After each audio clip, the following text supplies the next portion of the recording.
오늘 말씀은 역대하 2장 1절에서 18절입니다.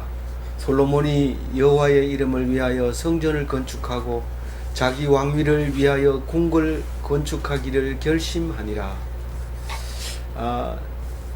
다윗의 신앙에서 솔로몬의 신앙으로 넘어오는데 10월이 지나고 11월이 지난 것처럼 11월을 맞이한 것처럼 그렇게 상황이 바뀌었습니다. 똑같은 날인데도 급격하게 바뀌어가는데, 사실 솔로몬 신앙과 다윗 신앙은 많은 차이를 가지고 있습니다. 그런 게 어떤 게 옳은 거냐 이렇게 얘기하는 것이 아니라, 하나님은 이런 신앙도 주고 저런 신앙도 준다. 그러나 예수님의 신앙은 솔로몬의 계열이 아니라 다윗의 계열이다 이렇게 얘기합니다. 다윗이 아들이 솔로몬이니까 당연히 예수님은 솔로몬 후손으로 와야 되는 거 아닙니까? 그렇게 생각한 것은 유대 백성들이었고, 그렇지 않다. 예수님이 돌아가시고 난 다음에 예수님의 제자 됐던 사람들의 이야기는, 예수님의 제자로서 말씀을 들어보니까 솔로몬이 다윗의 후손이 아니었다. 그래서 솔로몬의 형 나단의 이름으로 예수님이 오셨다라고 주장을 하게 합니다. 성경은 왜 왔다 갔다 하고 어리둥절하게 만드냐, 똑바로 좀 할 수 없냐, 이렇게 말할 수 있지만, 그러나 우리는 다 수준이 틀리고 우리는 다 중요하게 여기는 것들이 틀리기 때문에 그걸 가지고 싸울 사람은 싸우고 안 싸울 사람은 조용하고 이렇게 해야 되는데, 싸웠다고 틀린 것이 아니고 안 싸웠다고 옳은 것도 아닙니다. 그러나 하나님께서 마음에 주는 대로 하고 싶은 얘기를 하는 것이고, 거기에 대해서 의견을 내면 그만이지 그걸 가지고 목숨을 걸고 싸울 이유는 없다, 이런 얘기를 하고 있는 것 같아요, 제 생각에. 그래서 오늘 이걸 보면서 솔로몬의 신앙, 이거 확실하게 알지 않으면 가룟 유다와 같이 살지 말고 솔로몬과 같이 살아라 이렇게 얘기를 하는데, 그게 아니잖아요. 그게 예수님이 와서 그게 아니잖아요. 네가 비록 가룟 유다와 같다 하더라도 믿음을 가지면, 하나님이 사랑하시는 것을 깨달으면 살고 구원받고, 아무리 이 영화로운 솔로몬이라 하더라도 믿음이 없으면 헛것이다, 그 얘기를 하고 있는데, 우리는 성경 역대하를 읽으려면 솔로몬 얘기를 며칠을 묵상해야 됩니다. 상당히 오랜 시간 동안 묵상해야 되고, 열왕기를 묵상하면 솔로몬의 이야기가 길게 나옵니다. 그러면 이게 도대체 성경에서 하고 싶은 얘기가 무엇인가? 솔로몬처럼 살 수도 있고 가룟 유다처럼 살 수도 있어요. 우리는 얼마든지 살 수 있어요. 그러나 내가 결정하는 게 아니라는 사실을 알아야 됩니다. 솔로몬은 자기의 선택의 여지가 없습니다. 나는 이거 할래, 나는 성전 안 지을래, 그렇게 할 수 있는 자리가 아닙니다. 다윗이 이미 준비를 다 하고, 짐꾼도 준비하고, 제목도 준비하고, 설계도도 준비하고, 사람도 준비하고, 그 부하들도 다 준비한 상태에서 내가 못 지으니까 네가 지어라. 그리고 숨을 거두면서 다윗에게 약속한 게 있어요. 너의 왕위를 영원하게 창대케 하리라 할 때, 이 솔로몬은 그 아버지의 영광을 그대로 이어서 그렇게 하는 것이 당연하다고 생각을 했고, 그것을 옳게 하기 위해서 오늘 결심을 하잖아요. 어디에서? 1절에서 결심을 합니다. 그런데 우리는 결심하지 마라 하잖아요. 예수 믿는 사람이 결심하지 마라, 맹세하지 마라 이러면서 참 여러 번 얘기하는데, 그럼 어떻게 된 겁니까? 솔로몬처럼 살면 안 됩니까? 금방 진소리 하지 마라. 솔로몬처럼 살고 싶다고 해서 살 수 있는 줄 아느냐? 금방 진소리 하지 마라. 그럼 절대로 가룟 유다처럼 살지 않아야 되지 아닙니까? 금방 진소리 하지 마라. 네가 가룟 유다야. 네가 하나님을, 예수님이 너를 사랑한지 모르면 죽을 수밖에 없어. 사살을 할 수밖에 없어. 그러나 가룟 유다는 그나마 해도 자기가 잘못을 깨닫고 자살했어. 그렇지만 자살 직전이라도 예수님이 이런 나를 위해서 오셨구나 하는 것을 알게 되면 돌아서서 그 유명한 바울보다도 더 훌륭한 신학을 만들어냈을 거다. 그런데 그걸 놓치는 바람에, 잘난 척하는 바람에 나지 않을만 못한 그런 인간이 되어버리지 않느냐. 우리는 성경 속에서 그걸 믿음을 이야기를 해줘야 되는데, 우리 학생들 다 이렇게 가룟 유다에 대해서 묵상하고 나서 부모님이 가룟 유다처럼 살지 마라 그랬는데, 오늘 말씀 들어보니까 제가 가룟 유다네요.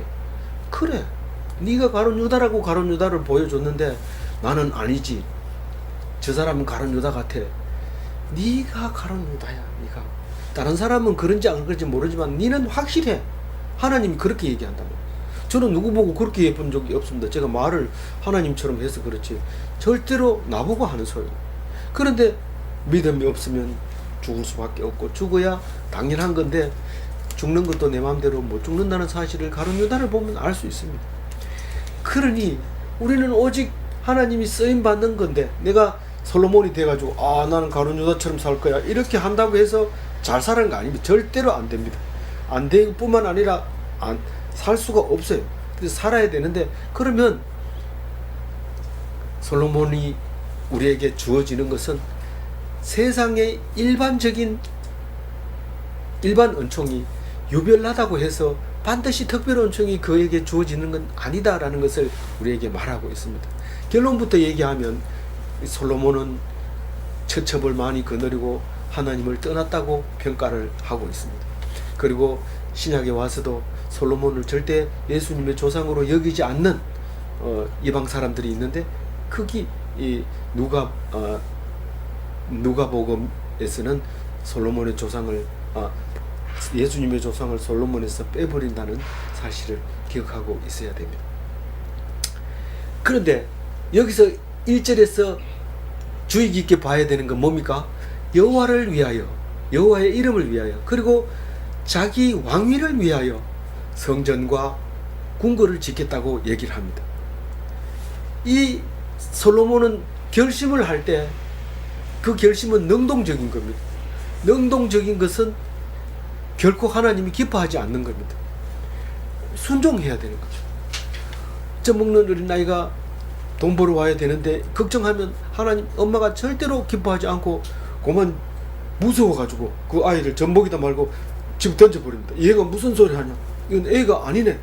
그러면서 놀래가지고 젖도 안 먹이고, 니 알아서 니나 먹으라, 나 니 버리다 준 돈 안 먹을게 이러면서 애를 내둔데, 그게 사람이 아니었던 거죠. 근데 진짜 아기는 아무 생각 없이 그냥 주는 대로 먹고, 안 먹으면, 안 주면 굶고, 계속 안 주면 굶어 죽어야 돼.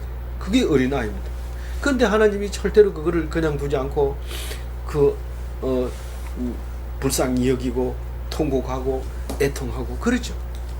그래서 우리는 이 다윗은 결심을 했다. 그 얘기는 앞으로의 일이 전부 자기 능력으로, 자기 지혜로, 자기 힘으로 하게 된다 하는 것을 1절에다가 도장을 딱 찍은 거예요. 이 사람은 지금 능동적으로 하고 있다. 그리고 가장 중요한 것은 뒤에도 설명을 하지만은, 사람이 하나님을 옹호할 수 없어요. 어린 아이가 아버지를 무시하는 사람에게 가가지고 당신이 뭔데 우리 아버지를 무시해, 이렇게 하면 참 아들로 보람이 있다고 생각할지 모르지만은, 그 아이가 오히려 그 사람에게 이 어린애가 교육을 잘못 시켜가지고 어른한테 대든다고 아버지 욕먹이는 거예요. 그래서 우리가 하나님을 옹호 안 해도 하나님은 그대로 계셔요. 그 자리에 여전하고 그 위상과 그 위력과 그것은 여전합니다.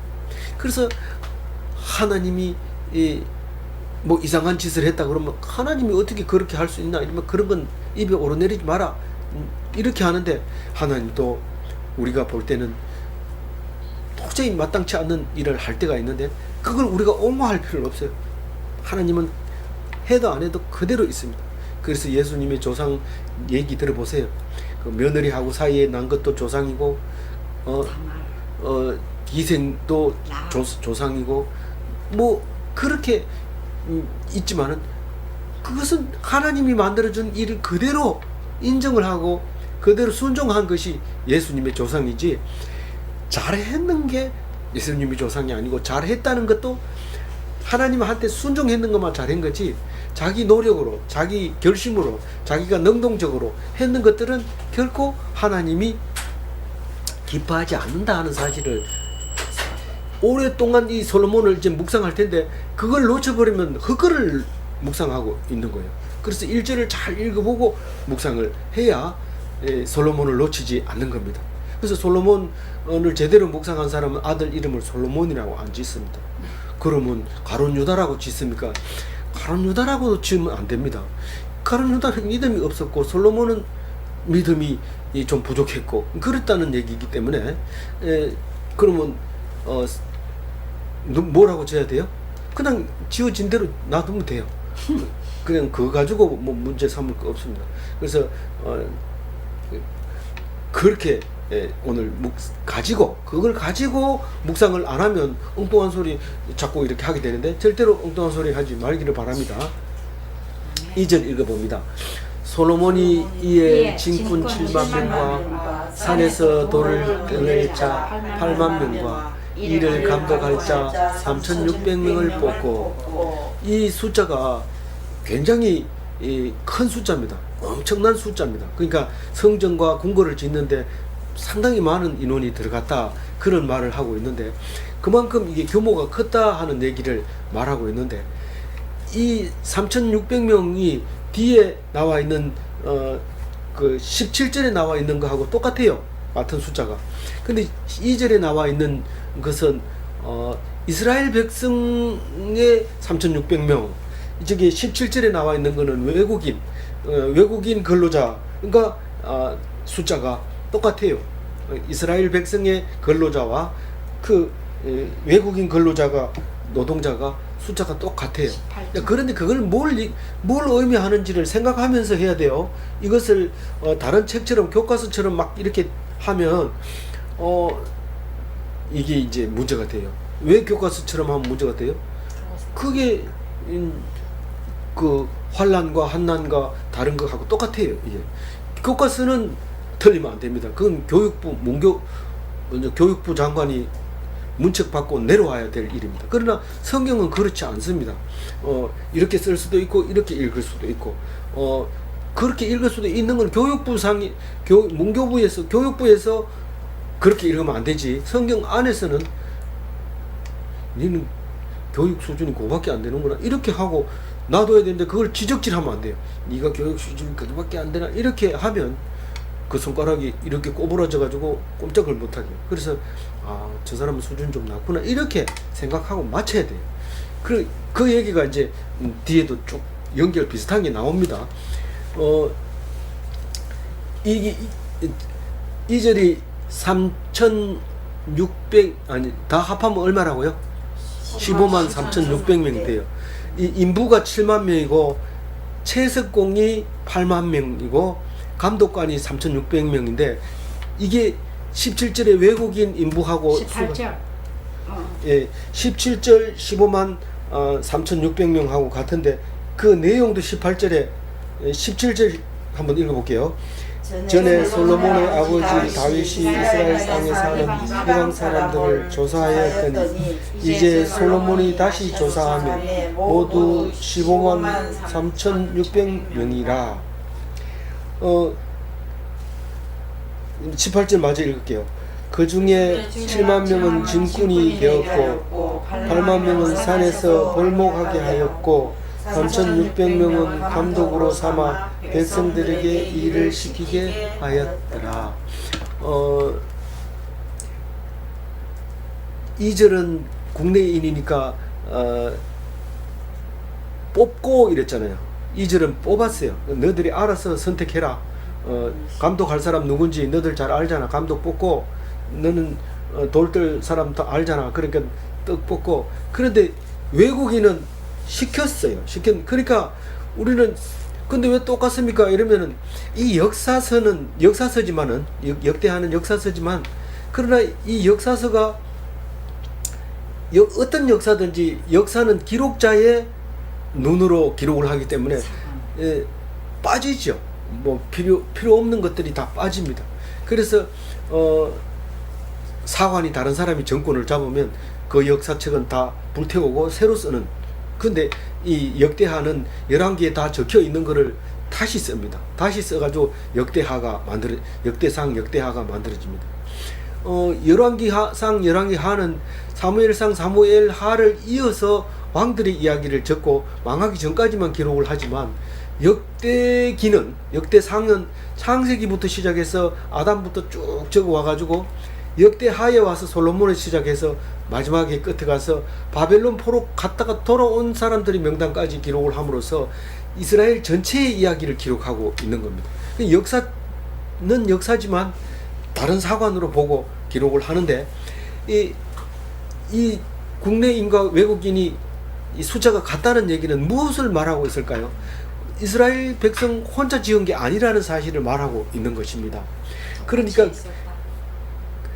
솔로몬이 막 영광을 엄청 누리고 있지만 사실 그 배후에는 그렇지 않은 사람들이 만들어지는데 일조를 했다는 얘기를 지금 하려고 하고 있는 겁니다. 또 17절에서는 이게 솔로몬이 사람을 시킨 게 아니라 다윗이 이미 준비해 놓은 것을 그대로 하나도 안 틀리게 그대로 써먹었다. 그 얘기를 하고 있는 겁니다. 다시 말해서 솔로몬은 사실 한계 없다 이렇게 말할 수 있습니다. 그렇게 엄청난 일을 했는데도 결과적으로 가가지고 한계 없다 이런 말을 하게 만드는 거죠. 그것을 잘 기억해야 돼요. 꼭 따라다니는 게 다윗이 따라다닙니다. 계속 뭘 하려고 하면 다윗이 따라다닙니다. 그래서 솔로몬의 영광은 있지만 그 훌륭한 왕위도 다윗이 물려준 거로 계속해서 말하고 있게 되는 사실을 알 수 있습니다. 근데 거기 국내인과 외국인 근로자 사이에 다른 게 뭐가 있어요? 외국인들은 벌목꾼이고 이스라엘 백성은 채석공이고 그것만 다르죠. 다 똑같아요. 다른 거는 감독도 있고 그러니까 외국인 감독도 있고 국내인 감독도 있고 그렇죠? 네. 둘 다 감독은 3,600명씩 있고 인부도 7만 명씩 똑같고 8만 명 채석공과 8만 명 벌목꾼이 그게 다릅니다. 그러니까 벌목꾼이라고 하면 주로 그 두로 사람 그 사람들이 그러니까 레바논 사람들이 일 가능성이 높고 그때는 지금은 성경은 페니키아라는 말을 안 쓰지만 역사적으로는 페니키아입니다. 그 페니키아 사람들이 이 주로 인부가 있었다. 그러니까 있어서 벌목꾼으로 세웠다. 이제 그 얘기를 하고 있습니다.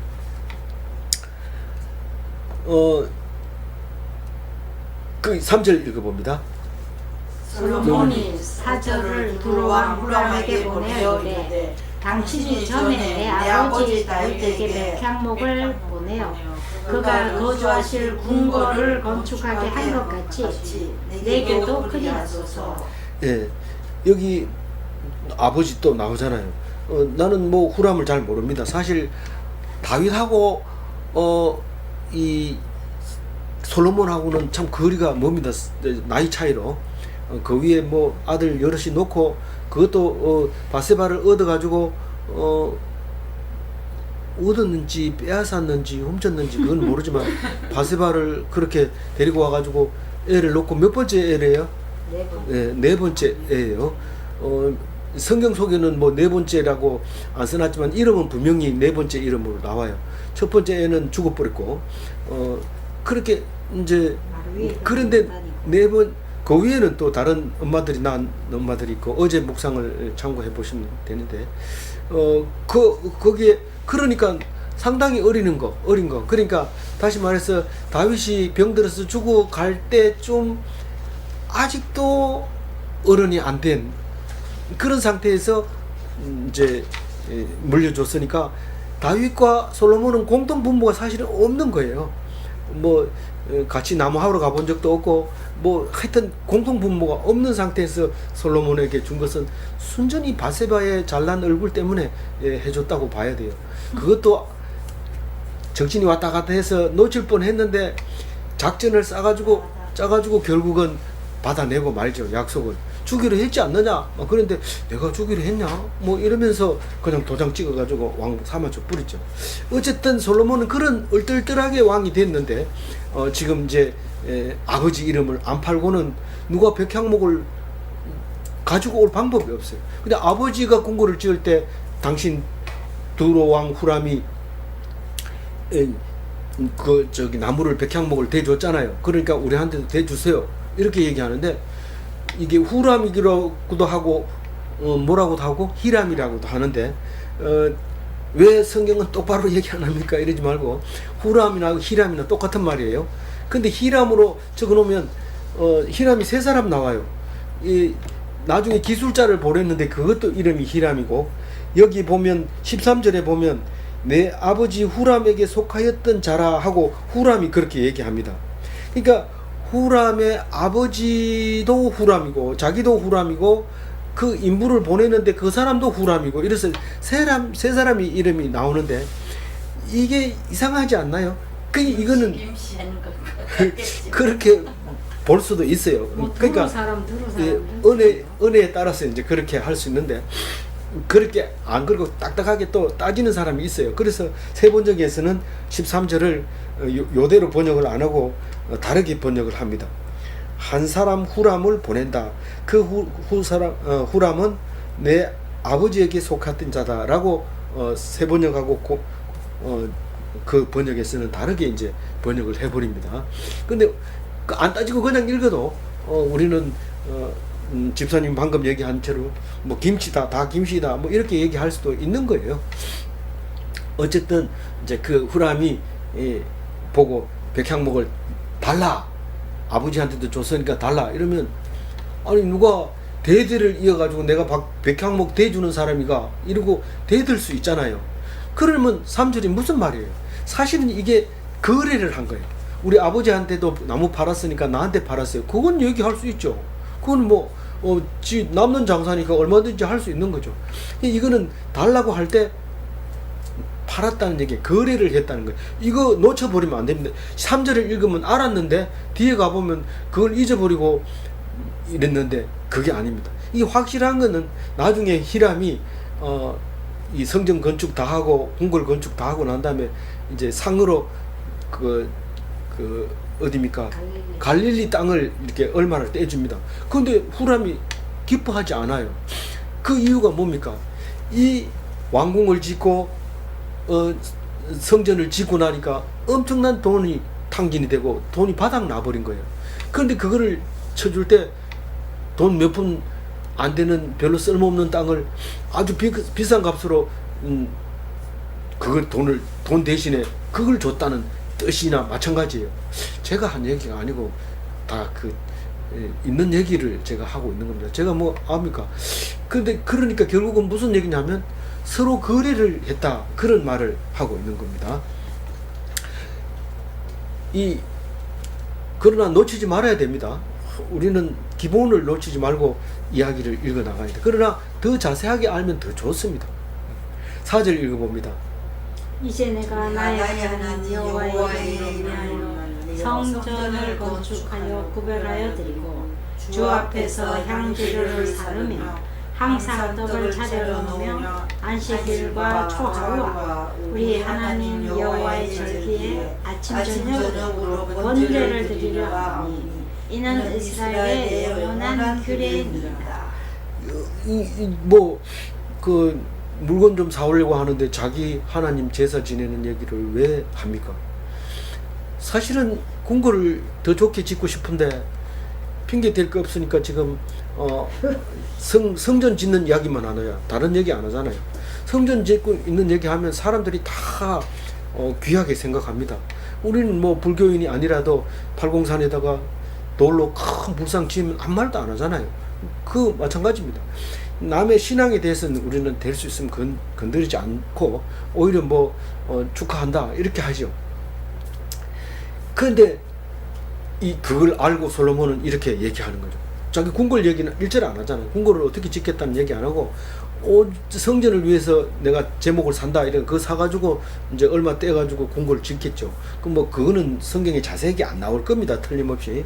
근데 어쨌든 내가 성전을 지으려고 하는 이유는 하나님 앞에서 구별되게 이스라엘을 다른 데하고 구별되게 드리려고 하는 것이고 그 앞에다가 그 성전을 짓고 제일 앞에는 분향단을 놓고 왼쪽엔 오른쪽에는 떡상을 놓고 왼쪽에는 촛대를 놓고 안식일마다가 제사 지내고 상막마다 제사를 지내고 6월절, 7.7절, 초막절을 되면 제사 지내고 늘 태우는 상분제도 드리고 그렇게 하려고 합니다.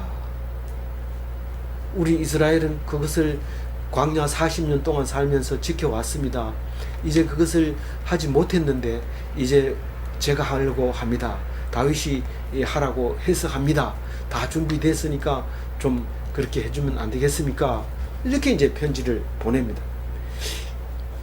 흔쾌히 승낙하죠. 승낙 얘기는 뒤에 하지만 아무리 급하다고 해서 바로 읽을 수는 없고 중간에 얘기 다 읽고 읽습니다. 5절 읽어봅니다. 내가 건축하고자 하는 성전은 크니 우리 하나님은 모든 신들보다 크심이라. 이거를 묵상하다 보니까 건축을 성전이 크니까 하나님이 크다 이렇게 읽으면 안 되죠. 이거 그렇게 읽어줘야 되잖아요. 이게 내가 건축하고자 하는 성전은 크니 우리 하나님은 모든 신들보다 크심이라. 하나님이 크니까 성전을 크게 짓겠다. 좀 뭐 냄새가 나죠. 이거는 하나님이 크니까 내가 성전 크게 짓겠다. 6절 읽어봅니다. 누가 능히 하나님을 위하여 성전을 건축하려 하늘과 하늘들의 하늘이라도 주를 용납하지 못하겠거든. 내가 누구에게 어찌 능히 그를 위하여 성전을 건축하리요. 그 앞에 분향하려 할 따름이니. 이 5절 얘기를 탁 하니까 솔로몬이 얘기하니까 솔로몬 귀에 바로 전중함이가 방금 하던 소리가 딱 들리는 거예요. 냄새 나는데 그러니까 딱 어떻게 하나님이 성전을 건축할 수 있겠습니까? 탁 하면서 하나님이 그렇게 큰데 하늘 위에 하늘에다가 놔둬도 하나님을 거기에 앉힐 수가 없습니다. 그러면 누가 그러면 성전을 건축할 수 있단 말입니까? 우리는 성전 지어가지고 그 앞에서 그냥 하나님 앞에서 분향만 하고 하나님을 분향할 때 하나님을 생각하게 하려고 하는 것입니다. 그래서 이게 성전이 없어서는 안 돼요. 성전을 보면서 하나님을 생각하고 분향하면서 하나님이 지은 죄를 생각하면서 그렇게 해서 성전이 꼭 필요합니다. 근데 그 영원한 규례가 그 율법이 우리에게는 성전의 말씀으로 성경으로 나와 있잖아요. 성경을 읽으면 그게 제사고 그게 분향하는 것이고 그것이 제가 생각나게 하는 것이고 하나님이 우리에게 임재하게 하는 거잖아요. 근데 이게 솔로몬이 있었기 때문에 우리가 그런 신앙을 가질 수 있는 거예요. 솔로몬 성전을 안 지었다면 아마 중간에 사라져버리고 다른 남녀 호랑개교가 우리 한국에 들어와서 판을 칠 수도 있었을 거예요. 근데 우리는 솔로몬의 성전 때문에 잊어버리지 않고 계속 기억하고 있다가 결국 예수님이 오심으로써 우리는 이 성경이 우리의 말씀이라는 것을 알게 되는 거죠. 놀라운 이야기를 하고 있습니다. 근데 이게 잘못 읽으면 안 돼요. 제대로 읽어야 돼요. 근데 이거를 낙성식 할 때도 그 얘기 합니다. 하나님이 이 안에 계시지 않습니다. 그러나 우리 민족이 망해서 어디를 갈 때라도 타국에 갔을 때라도 이 성전을 향하여 기도하거든 그 기도를 들어주소서. 솔로몬 낙성식에 그 솔로몬이 지은 시를 보면 가슴 뜨겁습니다. 진짜로 이 성전은 있어야 되는구나. 이게 본향을 나타내는 거거든요. 붙들려 가가지고 나그네가 되었을 때라도 그 예루살렘을 향해서 기도하거든 그 기도를 들어달라고 거기서 기도를 합니다. 결국은 예루살렘 솔로몬 성전이 파괴되고 그때야 이스라엘 백성들이 정신을 차리고 보따리 싸서 돌아오잖아요. 그게 요빠잖아요. 그게 텔아비브 야파잖아요. 그게 모여들어서 지금 이스라엘을 만들고 있는데 그게 2차 대전 때 일이잖아요. 2차 대전 끝날 때쯤이잖아요. 우리가 광복절이 있을 때 그때쯤이잖아요. 그전에는 나라가 없었어요. 망해가지고 솔로몬 성전이 망하고 스룹바벨 성전을 짓다가 또 망하고 헤롯 성전 또 짓다가 망하고 그리고 2000년이 지난 뒤에 2차 대전까지는 나라가 없이 돌아다니다가 성경을 보고 우리는 시온으로 가야 한다, 가야 한다. 그 소리를 들은 사람은 2차 대전 끝나자마자 몰려들기 시작한 거잖아요. 그러니까 이 성경에 능력이 있는 거예요, 없는 거예요? 다 썩은 것 같고 다 망한 것 같은데 그 성경이 구석에 남아가지고 그것은 우리는 돌아가야 한다, 시온으로 돌아가야 한다, 예루살렘으로 가야 한다, 그 말을 자식들에게 가르쳤는데 3대 4대 5대에 가가지고 이게 지금 우리 보고 하는 소리야, 우리가 가라는 소리야, 그러고 보따리 싸가지고 돈 다 챙겨가지고 예루살렘으로 모여들었는 게 텔아비브 야파라고, 거기 그 동네에 모여들었단 말이에요. 제가 안 가봐서 그 역사 박물관을 안 가봤습니다만 틀림없이 있을 겁니다. 거기 가서 우리가 한번 봐야 돼요. 보고 이스라엘이 성경으로 말미암아 얼마나 큰 능력을 가지고 있는지를 알아야 돼요.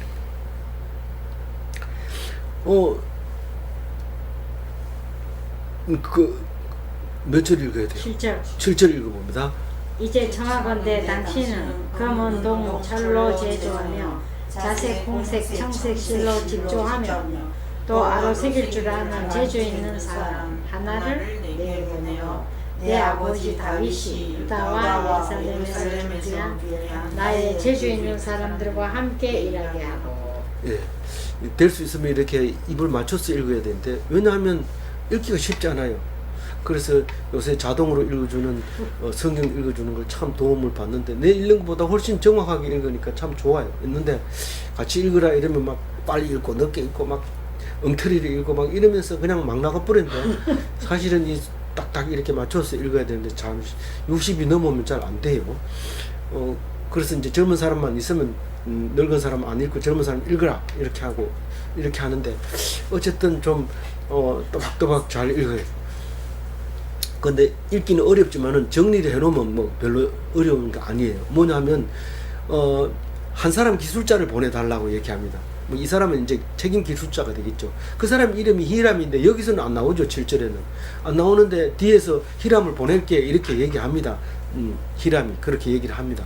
근데 어떤 사람을 보내야 되냐면 철공, 그러니까 이때 당시에는 그 청동기 시대라서 청동기가 막 나올 때니까 노쇠 기술자, 노쇠공을 하나 보내고 그 사람이 이 자수도 잘 넣는 사람, 이 사람이 필요하다.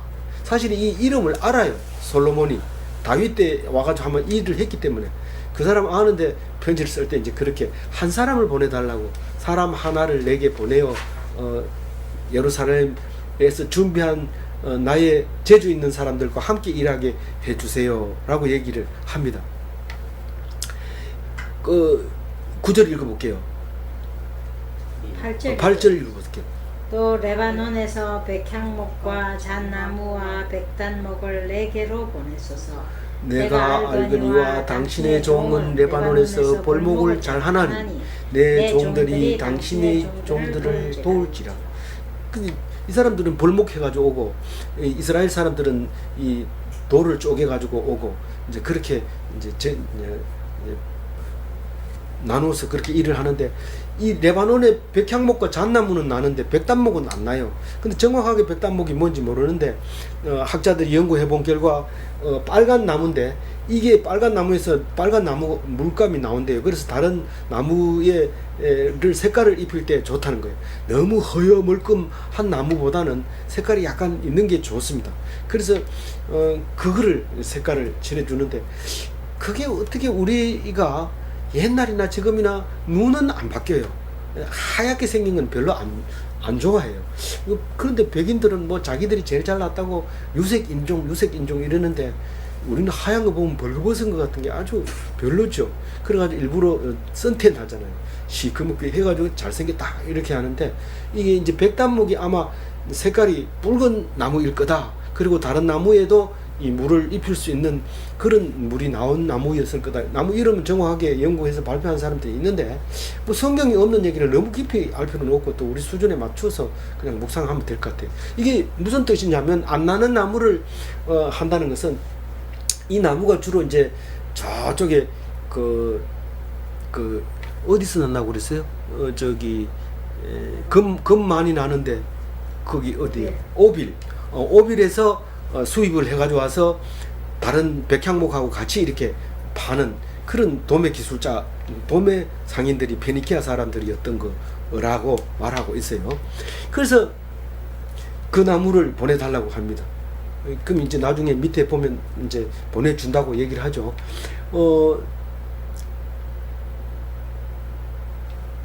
구절 읽어봅니다.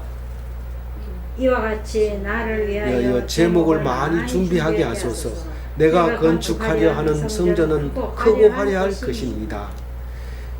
그러니까 얼마나 준비할까요?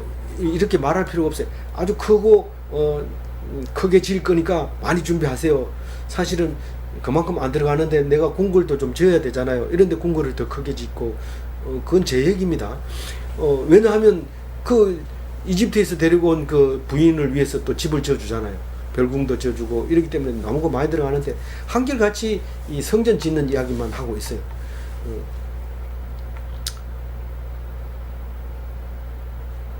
그러면 9절, 10절 읽어야 돼요. 예. 시작. 내가 당신의 벌목하는 종들에게 찌은 밀 2만 고루와 보루이 2만 고루와 포도주 2만 밭과 기름 2만 밭을 주리이다. 딱 고르는 드럼통이고 220리터, 밭은 22리터, 그러니까 말통이고 드럼통이고 이렇게 생각하면 됩니다. 엄청난 양이죠.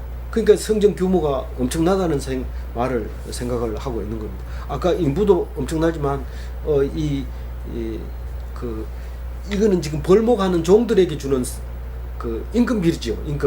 임금비인데 나무값은 안 주고 이런데 사실 우리가 지금도 여전합니다. 임금비가 굉장히 비싸지 재료비는 그렇게 많이 안 들어갑니다.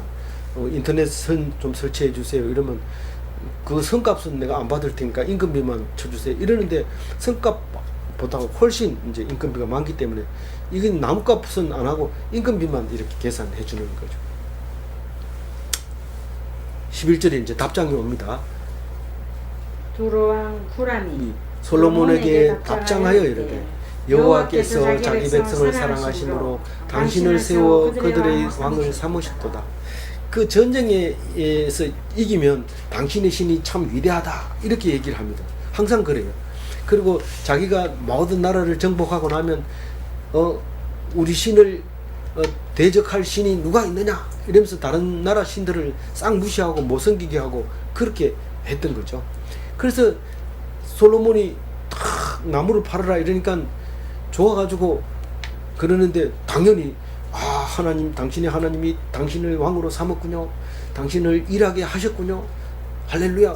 할렐루야는 안 했지만 그래 칭송을 하고 있습니다. 그 12절 읽어봅니다. 후람이 또 이르되 천지를 지으신 이스라엘의 하나님 여호와는 송축을 받으실지로다. 다윗 왕에게 지혜로운 아들을 주시고 명철과 총명을 주시사 능히 여호와를 위하여 성전을 건축하고 자기 왕위를 위하여 궁궐을 건축하게 하시도다. 그러니까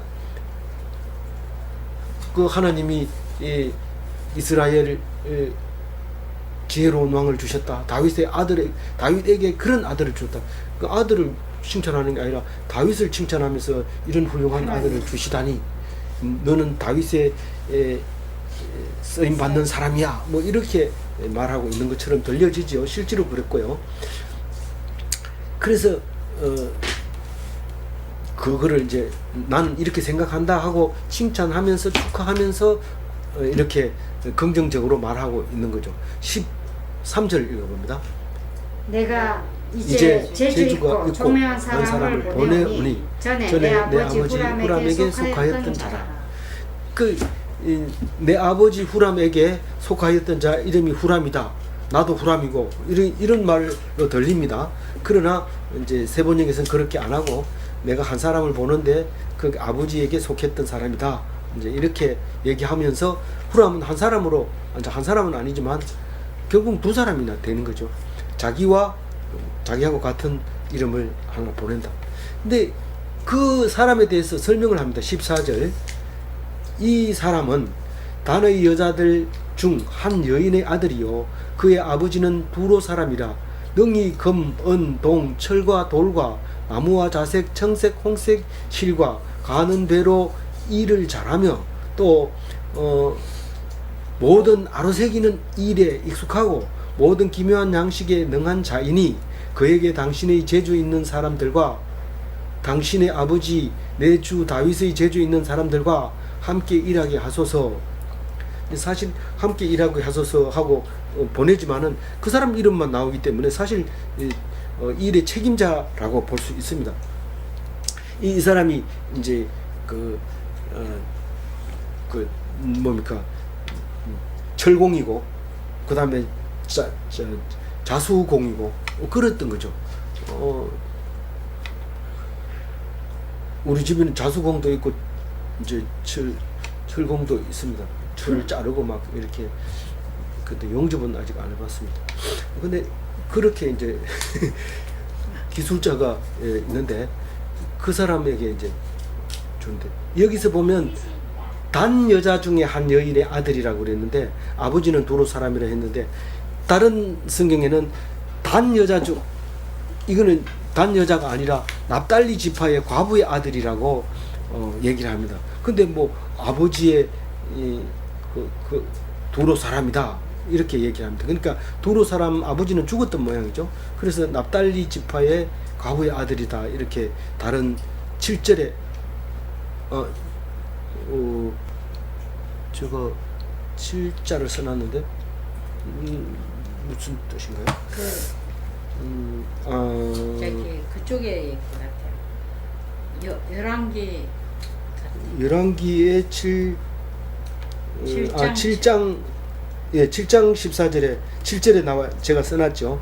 7절에 납달리 지파에라고 써놨는데 그렇게 써놨어요. 예, 그렇게 써놨죠. 그래서 그 사람을 보낸다 하고 두 번째 나온 건데 그렇습니다. 15절 읽어보면 됩니다. 시작. 내 주께서 말씀하신 밀과 보리와 기름과 포도주는 주의 종들에게 보냈소서. 내가 네 말대로 한 사람 보낼 테니까 네가 주려고 하는 그 돈 다 보내라. 이제 그 얘기를 입금시켜라. 그럼 내가 일하겠다. 이제 그 얘기를 하고 있는 거죠. 그러면 몇 절이요? 6절. 16절 읽어봅니다. 우리가 레바논에서 당신이 쓰실 만큼 벌목하여 때를 엮어 바다에 띄워 요바로 보내지니 당신은 제목들을 예루살렘으로 올리소서 하였다. 예, 레바논에서 벌목했는 거를 딱 띄우면 바로 그 두로가 나옵니다. 거기 항구에서 묶어가지고 전부 배를 뭐 실을 필요도 없이 거기서 바로 묶어가지고 여기는 강이 아니기 때문에 노를 지어가지고 이 밑에 남쪽으로 내려옵니다. 그러면 요바가 있는데 예루살렘에서 지중해 쪽으로 내려가면 바로 요바가 나옵니다. 그 요바가 어디라고요? 텔아비브 야파란 말이에요. 그 지금 이스라엘의 서울이란 말이에요. 거기서 이제 육로로 이제 이스라엘 예루살렘까지 끌어올리는데 예루살렘에 가보면 요바문이라고 있어요. 서쪽으로 가면 요바문, 북쪽 문은 다마스커스, 다메섹문 이렇게 문 이름이 다 있습니다. 그래서 돈 보내면 내가 물건 보낼게 이제 이렇게 얘기를 합니다. 우리 지금 현재하고 똑같죠? 뭐 다르지 않습니다. 상거래가 확실하게 이루어집니다. 17절, 18절은 우리가 했습니다. 오늘 이 말씀을 묵상하면서 정리를 합니다. 오늘 다른 얘기를 많이 읽고 시간도 많이 필요합니다. 사실 여러 가지로 그 얘기를 하지만은 묵상을 하지만은 가장 중요한 것은 솔로몬의 성전 건축과 지혜와 영광은 누구나 부러워하는 것입니다. 그러나 분명한 것은 다윗의 상처난 마음을 하나님은 제사로 받아주시고 그것을 더 기뻐하신다. 그런 말입니다.